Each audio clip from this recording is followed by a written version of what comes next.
Text on the screen said my application had been denied, and my own brother was the one smiling when he told me about it. I'm 31. For most of my life, I believed that being the quiet one in my family meant being the safe one, the one nobody bothered to scheme against because there was nothing worth taking. I was wrong about that. The way you're wrong about a stair you've climbed 1,000 times until the night isn't there and you go down hard in the dark. It happened at my parents' 40th anniversary party in the backyard of the house I grew up in, a colonial off a leafy street in Greenwich, Connecticut. With hydrangeas, my mother had bullied into blooming and a tent rented for the occasion, because heaven forbid the caterers see the inside of a kitchen that wasn't staged. I wore a navy dress I bought on sale and felt overdressed and underdressed at the same time, which is a particular talent of mine around these people. My husband couldn't come. He's a paramedic, and he'd swapped shifts twice already that month, and I told him it was fine. Go, I'll manage, and I meant it. And I also spent the whole drive up from Stamford wishing I hadn't been so generous. Let me back up, because none of what happened that night makes sense unless you understand the shape of the thing. My parents have money.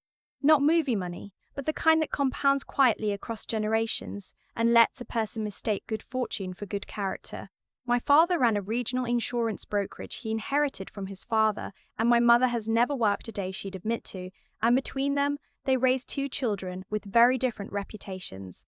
My older brother was the prince. He went to the right schools, said the right things at the right dinners, married a woman whose father sat on 2 hospital boards, and somewhere along the way decided that commercial real estate was his calling, which mostly meant he was good at sounding certain in rooms full of people who wanted to be told they were making smart choices. And then there was me. The disappointment isn't even an exaggeration. My mother used the word once to my face when I was 24 and told her I was going to nursing school instead of taking the analyst job my father's friend had lined up. You could have been something, she said, like I was a casserole she'd left in the oven too long. So I became a nurse, a pediatric oncology nurse specifically, which means I spend my days with children who are fighting for their lives and the parents who can barely stand up right next to them, and I have held more small hands going cold than I will ever tell anyone at a dinner party. My family found this vaguely embarrassing. Whenever it came up, my mother would say, "She works at the hospital," in the tone you'd use to mention a relative who'd taken up with a carnival. What none of them knew, what I had kept to myself for almost 6 years, was that my grandmother had not left her money the way everyone assumed. My grandmother, my father's mother, was the only person in that family who ever looked at me like I was a whole human being and not a line item. She was sharp until the very end, sharper than any of them gave her credit for, and she spent the last years of her life watching her son and grandson treat her like an ATM with a pulse. My brother took her to lunch 4 times a year and called it devotion. My father visited mostly when he needed her to co-sign something. I visited because I wanted to, on my days off, and we'd sit in her sunroom and she'd ask me real questions and listen to the answers. When she got sick, I was the one who took family leave to help. I was the one who learned her medication schedule and argued with the home health agency and slept in the chair beside her bed during the bad weeks. My brother sent flowers. My parents sent a card. She died on a Tuesday in October, and at the reading of the will everyone behaved exactly as you'd expect. My father assumed control. My brother started talking about the estate before she was called. And the lawyer, a careful old man named Mr. Holloway, who'd handled her affairs for 30 years, read out the bequests, and the house went to my father, and a sum went to my brother, and a sum came to me, and everyone nodded as though the universe had confirmed its proper order. What the lawyer did not read out loud, because my grandmother had instructed him not to, was that the bulk of her real wealth, not the house, not the showy things, but the actual money, somewhere north of $4 million in investments, and a building she'd owned in White Plains that generated rent every month, had been placed into a trust years earlier. And she had named me, only me, as the trustee with full discretion, and she had made my parents and my brother the income beneficiaries. I need to explain what that means, because most people don't know, and frankly I didn't fully understand it myself, until Mr. Holloway sat me down in his office a week after the funeral and walked me through it with a patience I'll never forget. A trust is just a legal box you put money into, and the person who controls the box is the trustee, and the people who get to benefit from what's in the box are the beneficiaries. The two don't have to be the same person, and in our case they very deliberately weren't. My grandmother had watched her son and grandson burn through every windfall they ever touched, and she did not trust them to manage her life's work, but she also didn't want to cut them off cruelly. So she built a box, put the money in it, handed me the only key, and wrote into that I had the sole authority to decide how much income flowed out and when. She chose you, Mr. Holloway said, because she believed you were the only one who would do it honestly, and because she suspected the others would never imagine you capable of holding the leash. I asked him why she kept it secret, why she let everyone believe my father controlled everything. He took off his glasses and rubbed the bridge of his nose. Your grandmother told me, and I'm quoting her, they'll show their true faces if they think no one's watching. Let them. So for almost 6 years, that's what I did. I let them. Every month, the income from those investments and that White Plains building flowed out according to a schedule I authorized, and my parents and my brother received generous distributions they assumed came from my father's careful stewardship of Grandma's estate. My father took the credit, my brother spent the money, and nobody, not once, thought to ask whether the quiet nurse who couldn't be bothered to take a real job might be the one signing off on every dollar. I didn't do it to be cruel. I want to be clear about that, because I've thought about it a lot since. I kept the trust running smoothly, paid out fairly, and never once let them go without, even when my brother bought a boat he didn't need, and my mother redecorated rooms that were already perfect. I told myself I was honoring my grandmother's wishes. I told myself the secret was a kind of grace. But I think, if I'm honest, some part of me was also waiting. Not for revenge. For the moment, they would finally show me who they really were, the way my grandmother promised they would. That moment came at the anniversary party. The night was warm and the tent glowed, and the kind of people my parents collect were everywhere, holding glasses of wine and laughing at jokes that weren't funny. My brother held court near the bar, telling a story about a deal that I happened to know had fallen apart, and his wife stood beside him in a dress that cost more than my monthly take-home, nodding along like a metronome. I'd been there maybe an hour when my mother found me by the dessert table. She had that look she gets, the bright social mask with something colder underneath, and she steered me away from the crowd with a hand on my elbow like I was a child who'd wandered too close to the road.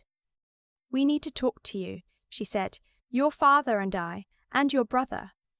They'd clearly planned it. The four of them maneuvered me to the side yard away from the guests, near the fence where the caterers had stacked their crates, and my father cleared his throat the way he does before he delivers a verdict.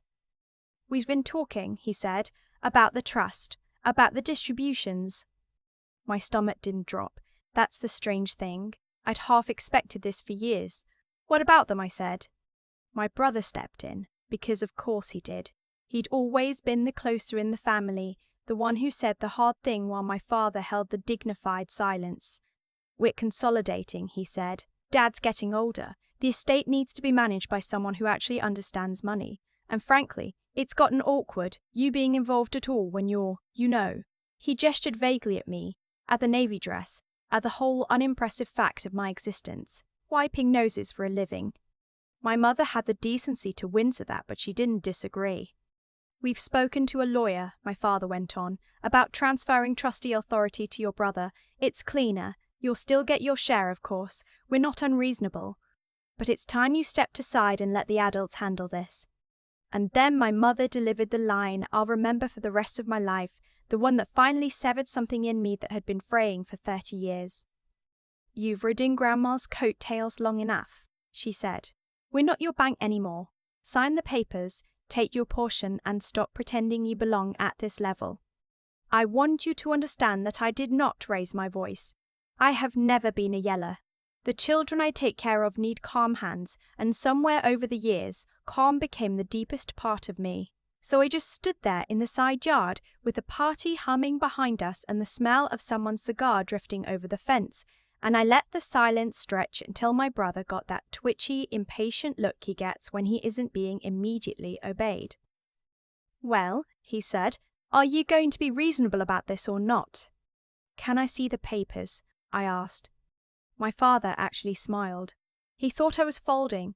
He pulled a folded document from his jacket. He'd brought it to the party, that's how certain they were, and handed it to me, and I held it up to the string lights and read enough to understand what they'd done. They hadn't gone to a lawyer who understood the trust. They'd gone to a friend of my brother's, some real estate attorney, who'd drawn up a transfer document that assumed my father had the power to reassign trusteeship. He didn't. Nobody did. The only person on earth who could remove me as trustee was me, voluntarily, and the documents my grandmother had drafted with Mr. Holloway were ironclad on that point. They'd spent who knows how much in legal fees building a door that opened onto a brick wall. "Who told you Dad controls the trust?" I asked. The three of them exchanged a look. "What do you mean?" my mother said. "Of course he does. He's managed Grandma's money since she passed." "No," I said, "he hasn't." I handed the papers back to my father.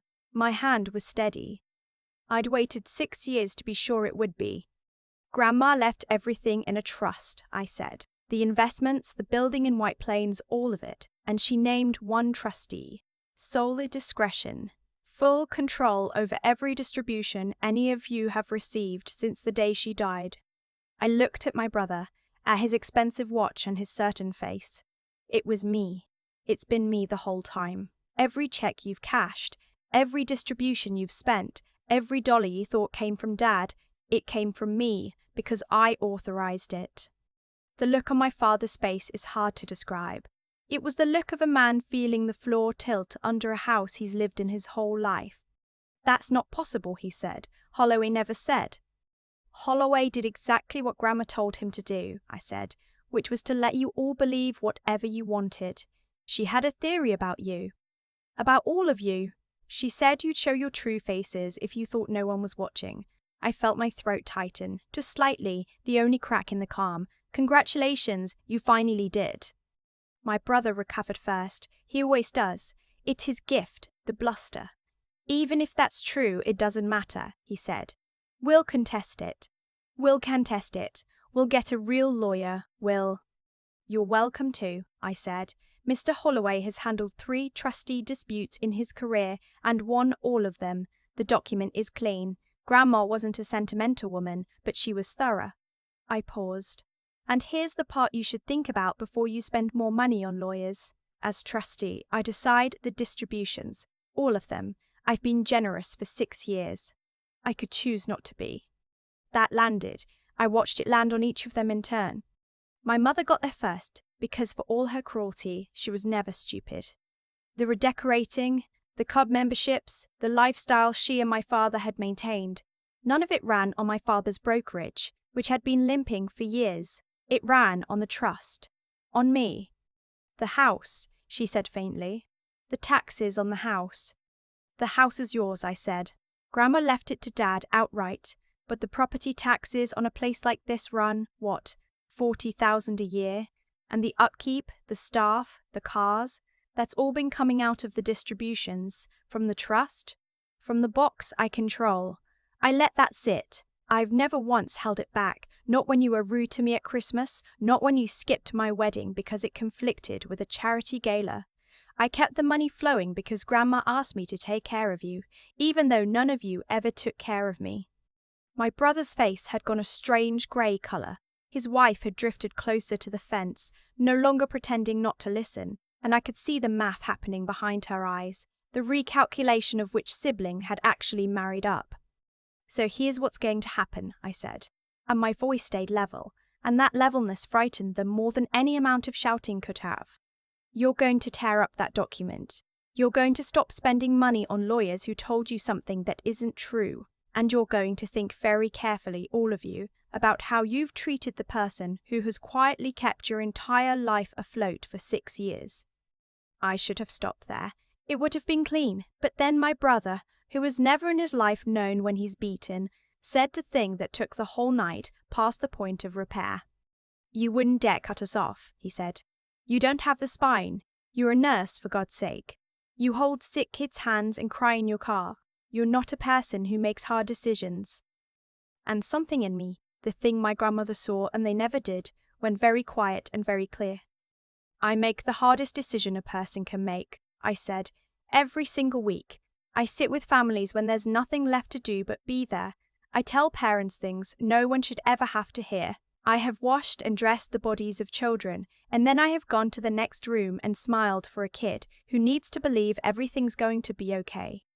My voice didn't shake. Don't you ever tell me I can't make a hard decision. I pulled out my phone. I didn't have to. I could have done it Monday from my kitchen table with a cup of coffee, but I wanted them to see it. I opened my email and I wrote to Mr. Holloway 2 sentences while they watched. Please suspend all discretionary distributions to the income beneficiaries effective immediately pending my review. I'll call you Monday to discuss going forward. I read it out loud, then I hit send. There, I said, effective now. The party went on around us, oblivious, glasses clinking, someone laughing too loud near the tent, and the 4 of us stood in the side yard while the consequences arranged themselves in the silence. My father sat down heavily on one of the caterer's crates, the document crumpled in his fist. My mother had both hands pressed to her mouth. My sister-in-law had quietly stepped back into the crowd, the way you step back from someone whose ship is sinking, and my brother just stood there opening and closing his mouth, no words coming, the closer with nothing left to close. You're really going to do this, my mother whispered, to your own family. I looked at her for a long moment. I thought about all the things I could say. I thought about the casserole comment, and the wedding she skipped, and every time she'd introduce me as the one who works at the hospital, like it was a confession. Grandma did this, I said finally. Years ago. She just trusted me to be the one holding it when you finally showed me who you are. I gathered my purse from where I'd set it on a crate. I'm going home now. My husband gets off shift at midnight and I'd like to be there when he does. I walked back through the party, past the people who didn't know anything had happened, past my brother's abandoned story and my mother's perfect hydrangeas, and I got in my car and I drove south on the Merritt Parkway with the windows down, and I want to tell you I cried, but I didn't. I felt, for the first time in years, like I could breathe. Monday, I called Mr. Holloway, and we talked for an hour. I didn't cut them off entirely. That's not who I am, and it's not what Grandma would have wanted, whatever they deserved. But I restructured everything. I cut the distributions to a fraction of what they'd been, enough that my parents wouldn't lose the house but not $1 more, and I put hard conditions on the rest. My brother's distribution I suspended for a full year, with the income redirected, on my authority as trustee, to a fund for the families I work with, the ones who can't afford the parking at the hospital, let alone the treatment. There were lawyers, briefly. My brother found a real one this time, and that lawyer read the documents Grandma and Mr. Holloway had built and called my brother back and told him to save his money. The trust held. It was always going to hold. My grandmother had built it too. It's been a little over a year now. My parents downsized. Not to poverty, I made sure of that because I'm not them, but to something smaller and quieter, a condo in a town where nobody knew them, and I hear my mother volunteers at the library now, which is the closest she's ever come to working at the hospital. My father and I don't speak, but he sent a card on my birthday, the first time he'd remembered in a decade. There was no apology in it, just my name in his handwriting. I keep it in a drawer and I haven't decided what it means. My brother lost a boat, then the second house, then the certainty that had carried him through life like a current. Last I heard he'd taken a salaried job at a firm where he answers to people younger than he is. His wife is still with him, which surprised me. Maybe she's better than I gave her credit for. Maybe she's just waiting, the way I waited. And me? I still work 3 12-hour shifts a week in pediatric oncology because the trust was never the point and it was never going to become the point. I hold small hands. I tell hard truths gently. I sit with families on the worst day of their lives and I do not look away. The trust runs in the background, quiet and clean, the way Grandma built it. And once a quarter I sit down with Mr. Holloway, who is very old now and still very sharp, and we make sure the money is doing what she wanted it to do. A few months ago, I funded a family resource center on my floor, a room with couches and a coffee machine, and a quiet corner where exhausted parents can fall apart in private. There's a small plaque by the door with my grandmother's name on it. The families don't know who she was. They just know there's a soft place to land. That's what the money is for now. That's what it was always for. People ask me sometimes, the few I've told, whether I feel guilty. Whether it was cruel, what I did at that party, in that side yard with that one tap of a button. I think about it honestly every time, and every time I come back to the same place. I didn't take anything from them that was theirs. I simply stopped giving them what was never theirs to begin with, the moment they decided I was small enough to rob. They spent their whole lives certain they knew exactly what I was, the quiet one, the soft one, the one who wiped noses and didn't matter. They were so sure, they never once looked closely enough to be afraid. My grandmother looked closely, she was the only one, and when she handed me that key, she wasn't giving me power over them, she was giving me the chance someday to find out who I was when it finally counted. Turns out I'm someone who can make a hard decision and still drive home with the windows down. Turns out that was always who I was. For 6 years I held a key nobody knew existed, and I never once turned it the wrong way. That's the part I keep coming back to. I could have starved them out the day Grandma's will was read. I could have punished every cold Christmas and every skipped birthday with a single email to Mr. Holloway. I didn't. I paid out fairly month after month because the right thing doesn't keep score, and a person who only does good when someone's watching was never really good to begin with. My grandmother understood that about me before I understood it about myself. She didn't hand me that trust because I was clever or because I was tough. She handed it to me because she'd watched me do the quiet, thankless thing for years and never ask for credit. But fairness without clear eyes is just a way to get robbed slowly. The reason my brother's transfer document went nowhere wasn't luck. It was that I had spent 6 years actually reading the documents, asking Mr.